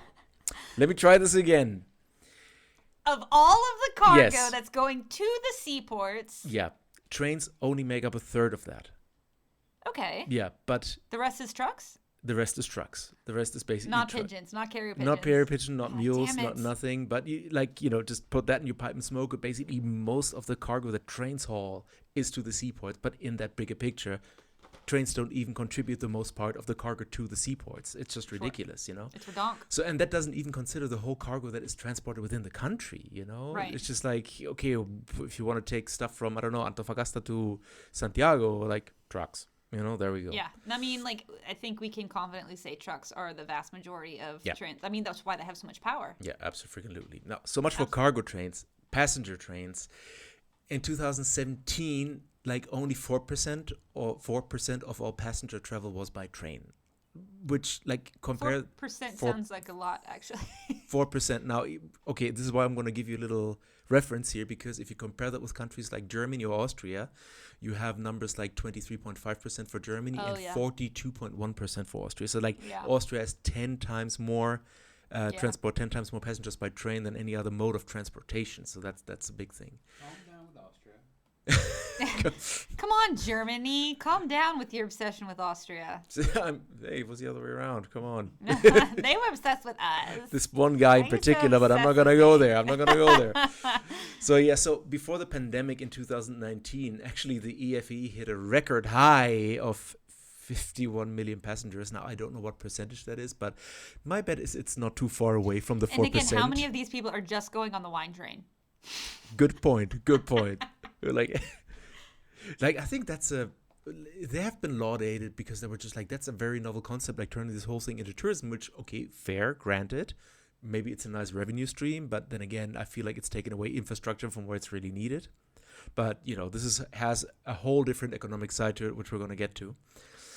But, as I was saying, the EFE, they hit a record high of transporting 51 million passengers with its subsidiaries EFE Central, EFE Central,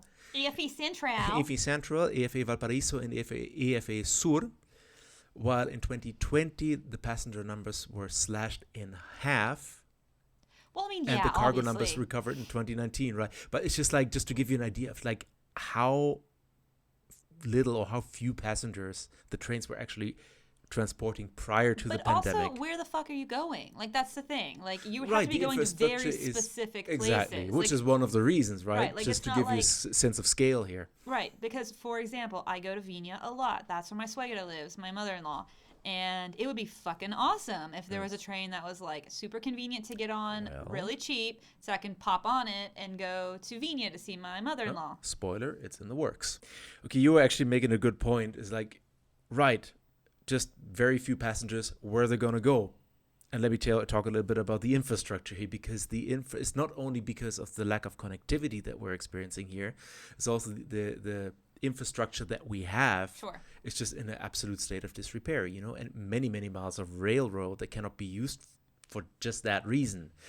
In 2011, the private railway company Ferronor, that mainly transports cargo from the mining sector, was only using 15% of a total of the 2,300 kilometers of tracks that reach from Iquique all the way to Valparaiso. They were only making use of 15% of all of that, because the rest was just in disrepair. The same goes for much of the 2,383 kilometers of railroad owned by the state. remember what you just talked about, like back in the Don't point at me 1930s, like we that. had, I'm just kidding. yeah, in the 1913 something, we had like 7,000 something kilometer of railroad. Now it's just like 2,383 kilometers of railroad owned by the state, as well as 206 kilometers of track from Arica to La Paz, Bolivia. Like, it's also like pretty much in disrepair, and parts of it cannot be used at all or only in a limited capacity, so that in some points the state of repair is actually that bad that trains have to slow down to like 30 kilometers an hour. Okay. Like, I bike faster. Oh, braggadocious over here. Oh, well, but like You know me and my powerful German legs. those guns, those pistons. Are they called guns when they're your legs? Yeah, I guess they're pistons then. Are they pistons, or are you making that up? I'm just because making I that like up it. I like it. Because I Your think it's pistons. my piston. Yeah, I right. like it. So yeah, but for a train, I mean, that might be No, I quite get fast you. for somebody on a bike, but for a train, like, come on, man, 30 I've seen kilometers an hour. Snowpiercer. I get it. And apparently this is like the average, like what trains overall in this railway network That's what they can do. be. Like, yeah, they're just like not dealing with only what they specific, but it's just like that. got. They're you know? they're doing what they can with what they got. Yeah, it's redonkulous. So Outlook, it actually, this might come as a surprise to you. It certainly came as a surprise to me, because everybody is just like, Borders is gonna, reinstate all the trains. No, I mean, Yeah. let's be realistic. Yeah, because actually it was 2019 when President Piñera actually announced an 8-year program called Chile sobre Rieles, Chile on Rails, that consisted of 25 different projects, which sought to triple the passenger But did count. he do dick on it? Yeah.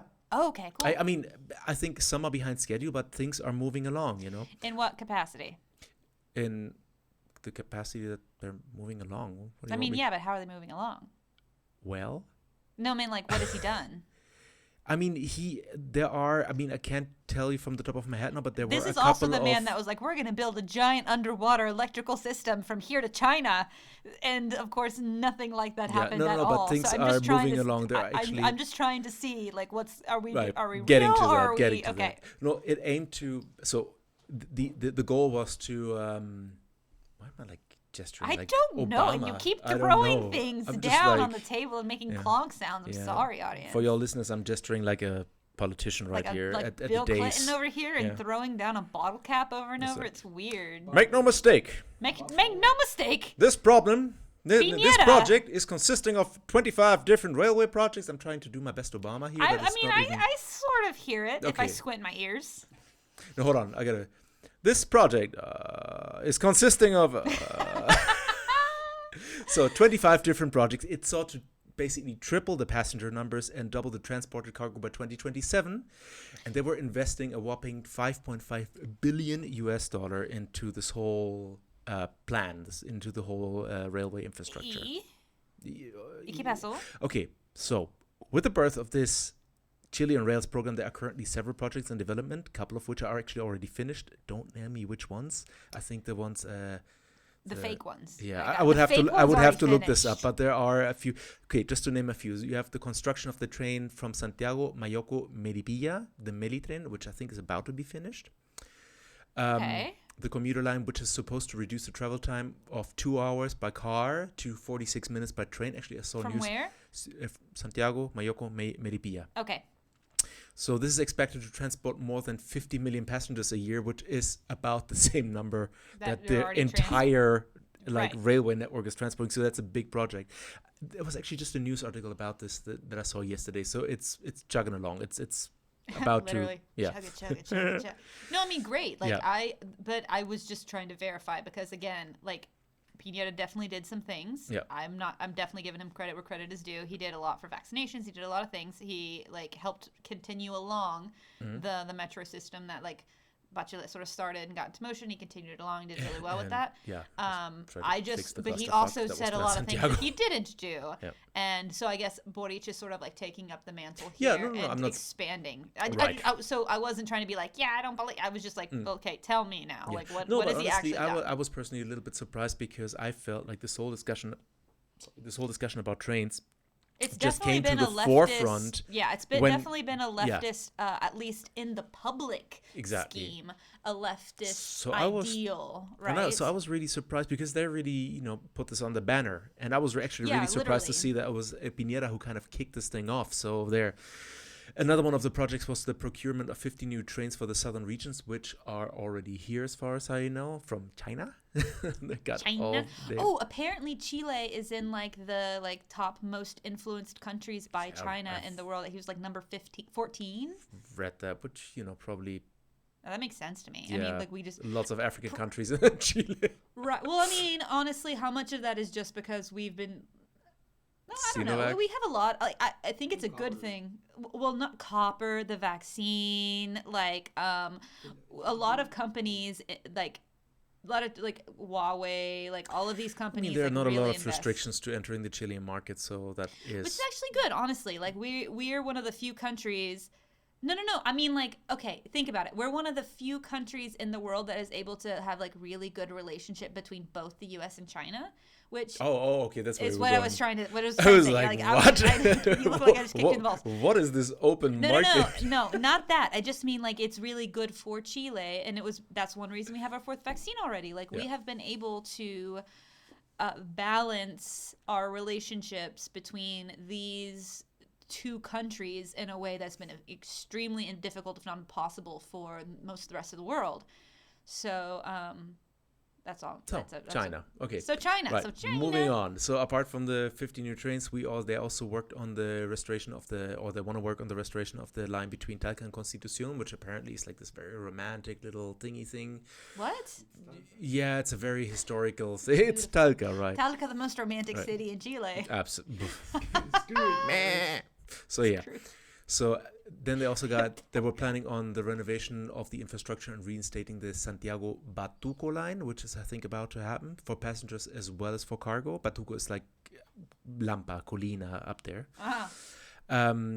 Construction of a new railway bridge to replace the historic Bio Bio bridge, which is also it's a landmark, but it's old, it's frail. You cannot trains that are past a certain weight limit cannot pass. They cannot go very fast. So they were like, this is a bottleneck. We need to fix this. They want to basically overhaul the infrastructure and get new trains for the Santiago-Chillán line to reduce travel time.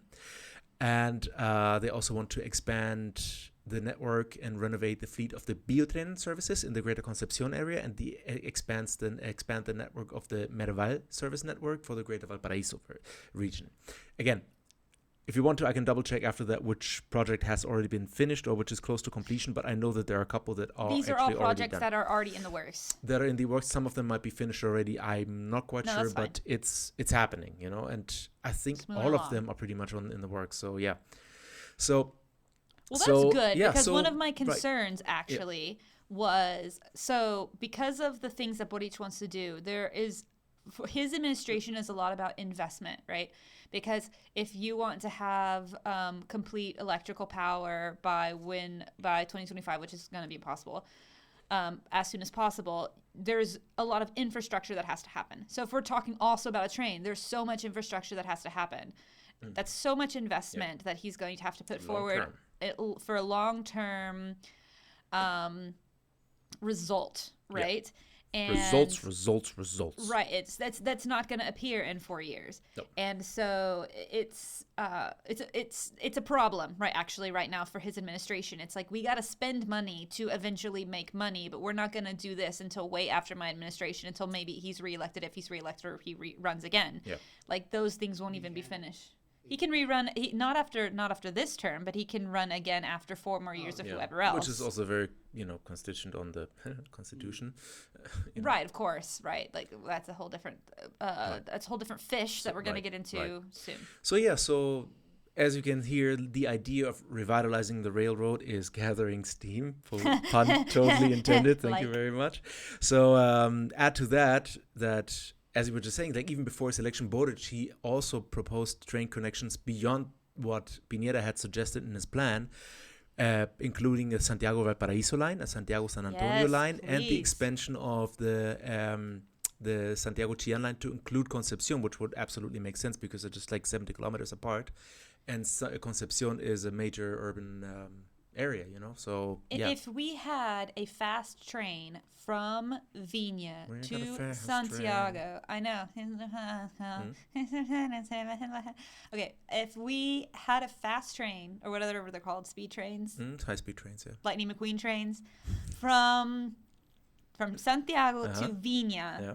how that would help so much with decentralization of Santiago. Well, funny thing you should mention that, I'm because pretty funny. that is actually seems to be happening right now, I and hope it's currently so. one of the most prolific projects making the news. You've seen this all over the news now, or if you're looking for it.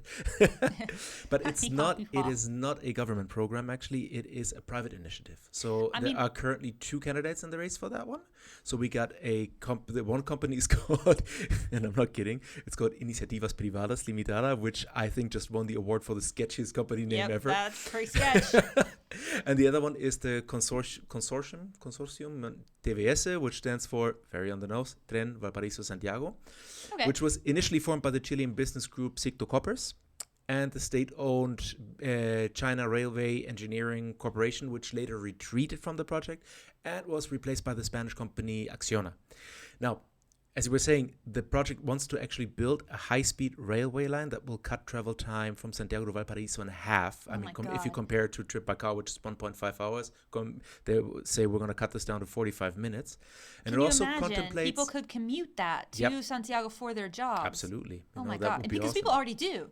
Because there are people who, I don't understand people from Viña. If you know people from Viña and you know what I'm talking about, they fucking love Viña. They don't want to live anywhere else. They want to live in Viña. They never want to leave Viña. They fucking love it. And most of them work in Santiago because there are no jobs in Viña. Unless there you are work at people a who will casino. commute 2 hours from Viña all the way to Santiago and Yeah. then go back because they love it that much. Or if they're living in Santiago, all they're doing is going, how can I get a job in Viña? And so the decentralization of that would be so big. Plus, a rent is cheaper in Viña, Absolutely. a whole fuck ton cheaper, and that will help a lot with the housing crisis that we have. Not even mentioning Valparaiso, I guess. Like the Yeah, whole thing is cheaper there too, also. yeah. And in Concon and all those. Yeah, Yeah. Concon, Rancagua, all of those right, places. right. Rancagua's other. We already have a train to Rancagua. Yeah, but not a passenger train, not a fast-speed passenger The train. passenger train, but not a Not a high-speed fast-speed passenger train that's yeah. gonna 45 minutes you to Right. Santiago. So they're planning a high-speed train, High-speed trim. a high-speed train railway line. But they also are contemplating a line for cargo trains that runs in parallel to the passenger line, which absolutely makes sense because it would connect Valparaiso and the San Antonio port to Santiago, and both of these ports account for about 80% of the country's total exports. So Jesus. it really would make sense. There. How dare you question me? So now this project is still being reviewed right now, and it's been evaluated by the authorities because red tape, Yeah. Now, as far as the government is concerned, which is kind of funny because there seems to be some internal disagreement from the Boric administration, because while the Minister of Public Works, Juan Carlos Garcia, wholeheartedly endorsed this whole endeavor, his colleague, the Minister of Transportation, Juan Carlos Munoz, is a bit more standoffish. It's like the clash of the Juan Carloses right Oh, there. no. He's like a bit more standoffish, like citing problems with the John Charles. John Charles. He was like citing problems with the gradient of the terrain that might pose, because he says like, Is he a can't be. geologist? I don't think so, because it has been these comments have already been like debunked or criticized by experts. They were just like, look at Switzerland, look at Austria. Could it get more expensive? Yeah.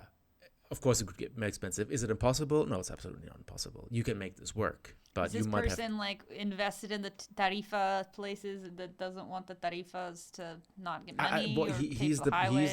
he's the Minister of Public Transportation in the Boric cabinet, so I don't know, man. Like he better not be. Oh, So that's the funny thing. So yeah. Now after all this, I gotta say personally, Maybe it's a due diligence. Is he a lawyer?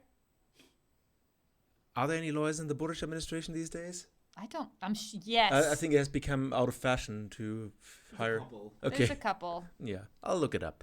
Now, after all this, after reviewing basically the state of affairs of Chilean railroads, like I gotta say, like personally, I found it a bit difficult to just get an overview of all the current projects and what is there and what is going to be there, and basically what is private and what is public and what is cargo and what is passengers. So it's just like, I think there's also like a significant very overlap of unwieldy. It's public. just- Yeah, it's absolutely unwieldy, and I think there's also a lot of overlap Just a wibbly of, wobbly. of private and public projects, because I've heard or I've read in various spots that like the EFAA wants to connect the ports of Valparaiso and San Antonio, but then you got this private project now wanting to connect this whole thing. It might be the same thing. Maybe they are just building Borich's the tracks. principal project, though, from It's what just- I've heard, is yeah. more of a connection to the south rather than a connection to Vina or anything like that. His more is like making sure the transportation gets from where the truckers are blocking to where they need to be. Yeah. That's what I've heard. Did you see research on that? Well, he did propose basically the only southern train that he proposes that I know of is the refurbishment of the Santiago Chillán line and extended to Concepcion. He wasn't, or at least I haven't come across an article where he was more vocal about No, trains I down don't south. think he's vocalized, or at least. I mean, he said Chile needs more trains, no less. Right. He literally I said don't think that. he specifically called out the truckers because he is actually in talks with the truckers right now, trying to like the actual union. Like he has a the- choice. He doesn't, but I mean he does. Pineda had a choice too, and all the other leaders. But you know, whatever. So listen to our last episode. So I think that he has to be very delicate with the words that he says, but I know that trains are one of the priorities, or at least of what he said are one of his priorities for his administration. But I know that right now they're working on other stuff. Right. So we're stopping there for part one, my friends, because we have so much more to talk about trains. Trains are so interesting. They're This is so my interesting. If you nerdiest didn't voice. think we could talk more about it, we would. So what are we talking about part two, Lenny? Yeah, in part two, we're going to talk a little bit more about why we actually need trains. And believe me, there are There's at least fuck two ton of reasons. reasons. I think if I do a little count here, I think I have at least 10 different reasons why we need a train. Some of them are more related than others, but yes, a lot of reasons. And I think this is the most interesting part. After that, we're going to get into a little bit the challenges. Like, so why don't we have a train yet? What is keeping us from basically just Choo-chooing along. it's just like choo-chooing along. It's okay, fine. Let's just build a train and be done with it. Like, Be of done. course, it's not that easy. No. And there are a bunch of challenges that have to be met.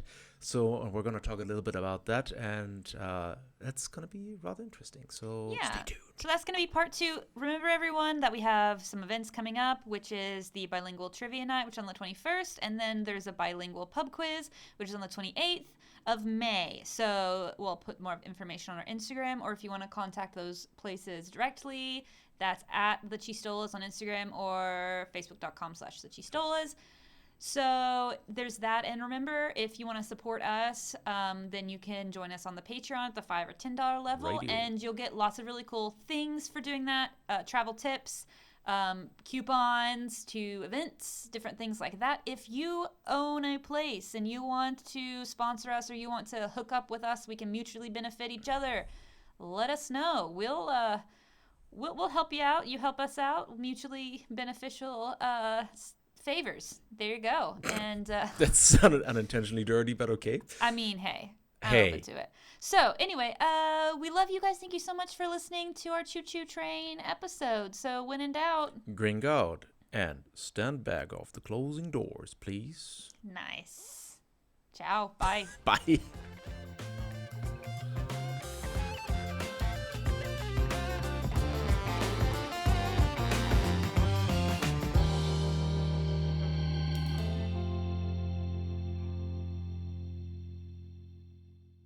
The Chile Today podcast is hosted by Leonard Kluge and Bethany Francis and produced by Diego Pinguino Rivera. For more information on the news topics you heard today, check out chiletoday.cl.